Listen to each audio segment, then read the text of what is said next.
Hi guys, welcome to learning English decoded. आज हम सीखेंगे हमारी one of the 4 foundational skills speaking के बारे में। स्पीकिंग में सबसे ज़्यादा जो ज़रूरी है वो है प्रोनंसिएशन। प्रोनाउंसिएशन नहीं, प्रोनंसिएशन, यानी कि शब्दों का सही उच्चारण। ये बहुत इम्पॉर्टेंट होता है। एंड ऑल्सो आइल्स जैसे एग्ज़ाम में जहाँ पे स्पीकिंग का अलग से टेस्ट होता है, आपके बैंड कम हो सकते हैं, आपके मार्क्स कम आ सकते हैं यदि आप ये ना जाने कि शब्दों का सही उच्चारण कैसे होता है। हमने वॉवल्स और कॉन्सोनेंट का, स्वर और व्यंजन का सही उच्चारण सीखा। आज हम सीखेंगे ऐसे कौन से शब्दों में ऐसे कौन से लेटर हैं, अल्फ़ाबेट है, जब उनका उच्चारण नहीं करना चाहिए। थोड़ा सा कंफ्यूजिंग लगा, ऐसा होता है। आज हम कुछ एक स्पेसिफिक लेटर्स लेकर के आए हैं ताकि मोस्ट ऑफ द टाइम आपकी प्रोनाउंसिएशन, आपका शब्दों का उच्चारण सही हो। सबसे पहले हम सीखते हैं बी, जो हमारा अल्फ़ाबेट है, उसके बारे में। बी कब प्रोनाउंस नहीं करना चाहिए, कब इसका उच्चारण नहीं करना चाहिए। यहाँ लिखा है हमने बॉम्ब, यानी कि एम के बाद जब बी आता है तब बी का उच्चारण नहीं होता। इसे बॉम्ब नहीं बोला जाएगा, इसे बॉम्ब बोला जाएगा। बोलिए मेरे साथ, बॉम्ब। ऐसे ही कंघी, जिसे इंग्लिश में बोलते हैं कॉम, उसमें कॉम्ब नहीं बोलेंगे, उसे कॉम बोला जाएगा। थंब नहीं, थम बोलेंगे इसको।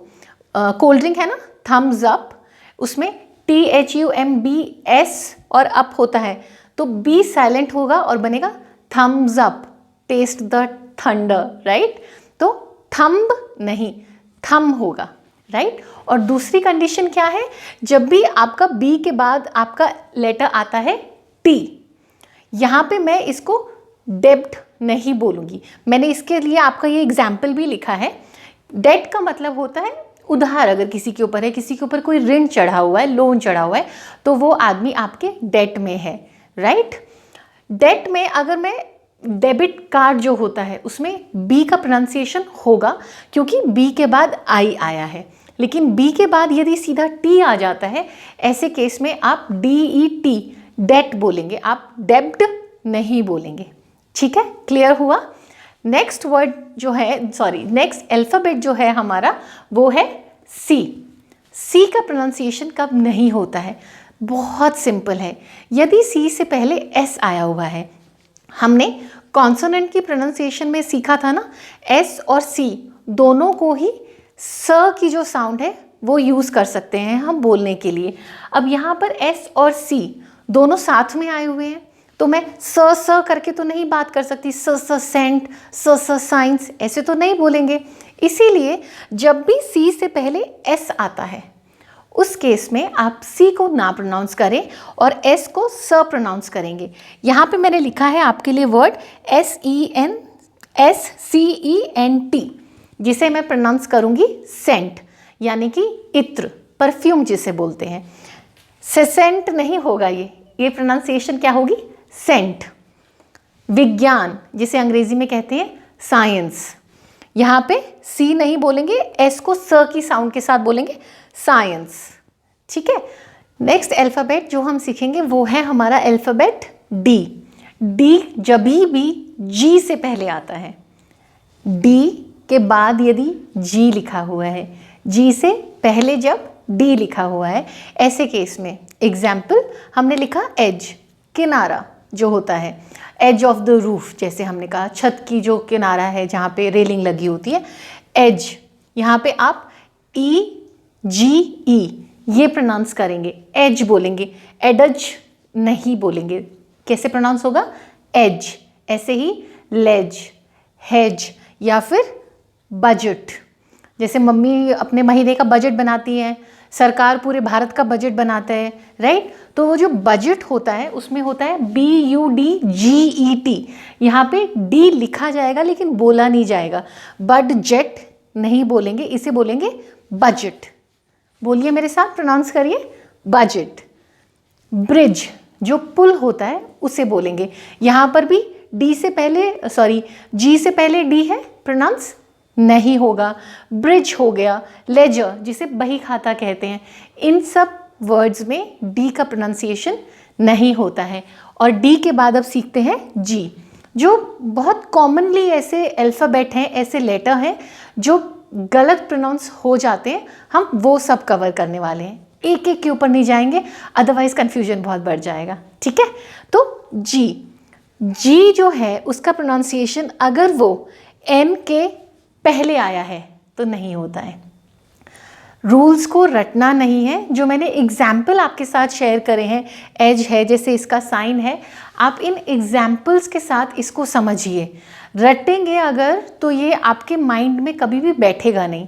ठीक है, एग्जाम्पल्स लेंगे, एग्जाम्पल्स को अपने डे टू डे कॉन्वर्सेशन में इस्तेमाल करेंगे, अपने आप प्रोनाउंसिएशन ठीक हो जाएगी। राइट, तो अगर आपका जी एन से पहले आया है, इसको जी की जो प्रोनाउंसिएशन है वो कई कई तरह से हो सकती है। ज भी हो सकती है, ग भी हो सकती है, हमने प्रोनाउंसिएशन ऑफ कॉन्सोनेंट्स में सीखा था ये। यहाँ पे जी की कोई प्रोनाउंसिएशन नहीं इस्तेमाल होगी। आप यहाँ पे इसको आई को थोड़ा सा लंबा प्रोनाउंस करके इसको बोलेंगे साइन। ठीक है, सिगन नहीं बोला जाएगा, ये बोला जाएगा साइन। या फिर रिज़ाइन, कहीं से त्याग पत्र दे दिया, आपको नौकरी में मन नहीं लग रहा है, आप अपना बिजनेस शुरू करना चाहते हैं, तो आपने अपनी नौकरी से रिज़ाइन कर दिया है। Right, resign. रिसिगन नहीं है, रिज़ाइन। ऐसे ही डिज़ाइन।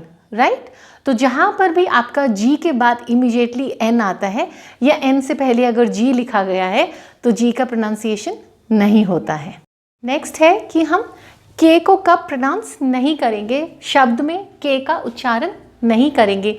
जब भी के जो है वो एन से पहले लिखा गया है या के के बाद यदि एन आया है, उस केस में हम के नहीं बोलेंगे। Example no. दो शब्द हैं, इस जो हमारा ये जो वीडियो है इसमें आपकी कुछ वोकैबुलरी और थोड़े कन्फ्यूजन भी क्लियर करते हैं।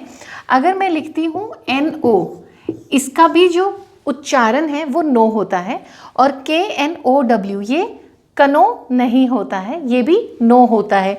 इसका अर्थ होता है नहीं और इसका अर्थ होता है जानना। डू यू नो, जो आया था ना सॉन्ग दिलजीत दोसांझ का, क्या आप जानते हैं, तो ये वो वाला जानते हैं, और ये नो मतलब नहीं।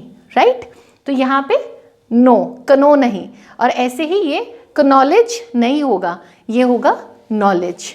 राइट, या फिर नाइट इन शाइनिंग आर्मर, ये एक फ्रेज होता है, यानी कि वो जो कहते हैं ना कि सफ़ेद घोड़े पे घुड़सवार आएगा, एक योद्धा आएगा, राजकुमारी को बचाएगा, वो नाइट।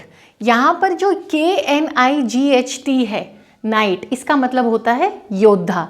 लेकिन अगर मैं NIGHT लिखती हूँ तो इसका मतलब होता है रात्रि या रात या रैन। सिनोनिम्स जानना भी ज़रूरी है इंग्लिश में और हिंदी में। रात्रि, रात, रैन नाइट होती है, और जो कनाइट, नाइट विद के होता है, वो होता है हमारा योद्धा। ठीक है, नेक्स्ट हमारा अल्फ़ाबेट लेटर है एन। एन जब भी एम के बाद आता है, जो अल्फ़ाबेट्स होते हैं ABCD होते हैं, उसमें हम KLMNOP भी बोलते हैं ना, KLMN, वहाँ पे उसी की तरह अगर किसी शब्द में भी एम के बाद इमीडिएटली एन आता है तो आपका एन जो है वो साइलेंट रहता है। पतझड़ के मौसम को इंग्लिश में हम बोलते हैं ऑटम। राइट, ये ऑटम मन नहीं बोला जाएगा, इसे ऑटम बोला जाएगा। और यदि आपने अपनी डायरी में कोई कॉलम बनाए हैं, कोई पार्ट में उसको डिवाइड किया है, तो इसको हम कॉलम मन नहीं बोलेंगे। एम और एन है तो आपका जो एन है ये साइलेंट रहेगा, कॉलम बोला जाएगा।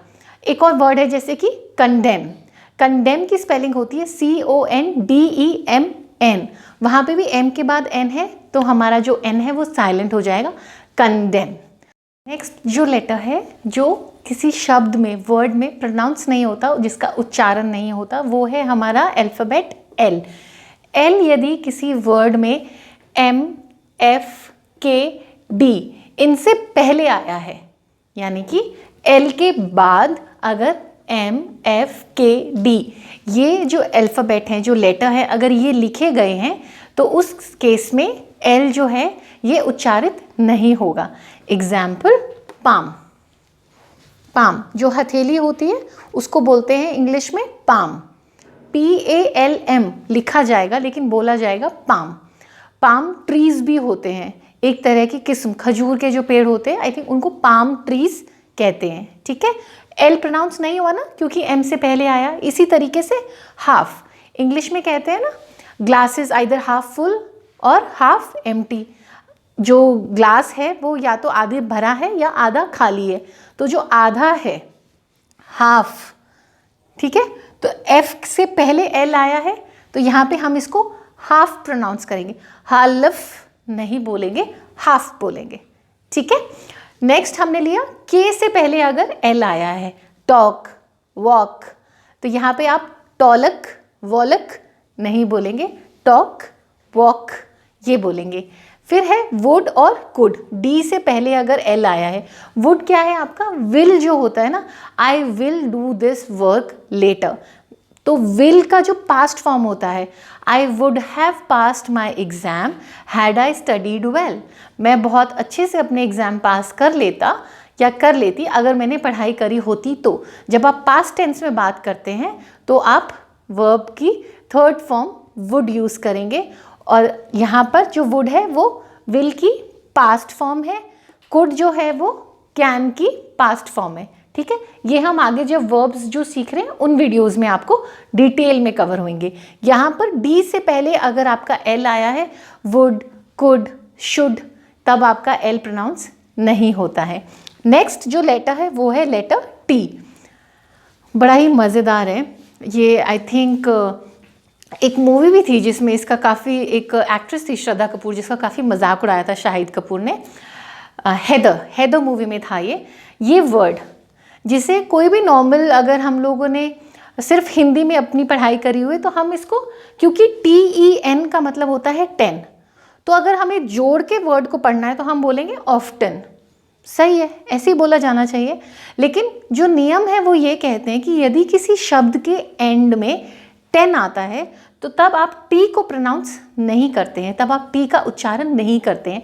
तो ये जो आपका वर्ड है जिसका मतलब होता है अक्सर, प्रायः, यानी कि I often go to children's park, मैं अक्सर बच्चों के पार्क में जाती हूँ, अगर ऐसे बोलना है तो यहाँ पे इसको ऑफ्टन नहीं बोला जाएगा, टी सॉफ्ट रहता है इसीलिए ये बन जाएगा आपका ऑफन, आई ऑफन विजिट, ठीक है।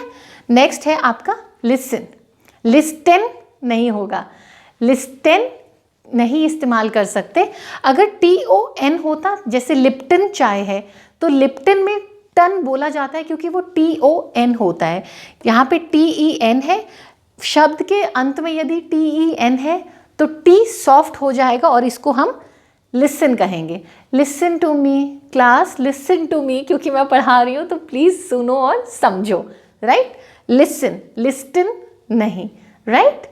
नेक्स्ट आज के वीडियो में लास्ट में जो हम सीख रहे हैं वो है कॉम्बिनेशन ऑफ 2 लेटर्स G और H। यदि किसी शब्द में GH या GHT लास्ट में लिखा गया है, अंत में लिखा है, शब्द का अंत हो रहा है GH या GHT से, तो ऐसे केस में प्रायः GH जो है वो प्रोनाउंस नहीं होता है, उच्चारित नहीं होता है। एग्जाम्पल से समझते हैं। सबसे पहला एग्जाम्पल है हमारा high, high tide, low tide समुद्र में होती है, या बहुत ऊंची बिल्डिंग है, गाना नहीं गाना है, हाई, तो यहाँ पर GH नहीं प्रोनाउंस होगा। या फिर मैं बोलूँगी अरे आप तो बहुत अच्छे से सीख गए, हाई फाइव, तो हाई ग फाइव नहीं बोलेंगे, हाई फाइव बोलेंगे, ठीक है। फिर है इसमें GHT अगर मैंने लगाया, हाइट, HEIGHT, हाइट, यानी कि आपकी कितनी हाइट है, कितनी लंबाई है, ऊंचाई है, तो यहाँ पर हाइट जो है उसमें GH साइलेंट हो जाएगा और हाइट बोला जाएगा, हाई गट नहीं बोलेंगे, हाइट बोलेंगे। ऐसे ही बहुत सारे एग्जाम्पल लिखे हैं। बॉट, बॉट का मतलब होता है लेकर के आना, खरीदना कुछ भी। I bought a new car, मैंने एक नई कार खरीदी। आई ब्रॉट, ब्रॉट का मतलब होता है लेकर के आना। I brought you some flowers, मैं आपके लिए कुछ फूल लेकर के आई हूँ। खरीदना बॉट होता है, लेकर के आना ब्रॉट होता है, ठीक है। फॉट, फाइट का पास्ट टेंस, लड़ाई करना, फॉट। डिलाइट, किसी चीज़ से बहुत आनंद आता है तब हम इस वर्ड का इस्तेमाल करते हैं। जैसे कि आप किसी से मिलके बहुत खुश हुए हैं या बहुत टाइम बाद किसी से मिले हैं तो आप जनरली बोलेंगे ओ आई एम सो डिलाइटेड, या फिर आपसे बात करके बहुत अच्छा लगा, आपसे सुन के बहुत अच्छा लगा, I am so delighted to have heard from you. ठीक है, तो उसमें एक वर्ड आता है डिलाइट, राइट। अगर मैं डी ई को हटा दूँ और वर्ड बना दूँ लाइट, यानी कि बिजली या रोशनी, तब भी यहाँ पे आपका GHT है एंड में, तो यहाँ पे GH नहीं प्रोनाउंस होगा। आई को थोड़ा लंबा खींचेंगे और हम इसे बना देंगे लाइट। ठीक है, नेक्स्ट है ब्राइट, चमकदार एकदम। एड्स आती है ना बहुत सारी कपड़ों की, कपड़े रहे ब्राइट, तो यहाँ पे GH नहीं बोला जाएगा, T बोला जाएगा, ब्राइट। थॉट, थिंक, सोचना जो है, इसका पास्ट टेंस होता है थॉट, और वोकैबुलरी भी इंक्रीज करते हैं। जैसे हम बोलते हैं ना आज का विचार, जो विचार जो शब्द होता है उसका अर्थ होता है थॉट। तो थॉट के भी दो मीनिंग होते हैं। एक होता है कि आपने इसके बारे में क्या सोचा था, have you thought about it, क्या आपने इसके बारे में सोचा, पास्ट टेंस हो गया तो थॉट हो गया। या फिर इसके बारे में आपका क्या विचार है, क्या हमें ये गाड़ी खरीदनी चाहिए, what are your thoughts about it. ठीक है, तो हमने साइलेंट भी सीख लिया और थोड़ी सी वोकैबुलरी भी सीख ली। आगे आगे हम इस तरह के जो वीडियोस हैं वो लेकर के आते रहेंगे ताकि आपकी सारी की सारी all 4 foundational skills which are रट गया होगा, reading, writing, listening and speaking, बिल्कुल परफेक्ट हो जाए, आपकी इंग्लिश बहुत अच्छी हो जाए। Please share your views with me. आप किसी पर्टिकुलर टॉपिक पे वीडियो चाहते हैं, आप प्लीज़ कमेंट्स में लिखिए, and keep liking and sharing my channel. Thank you so much.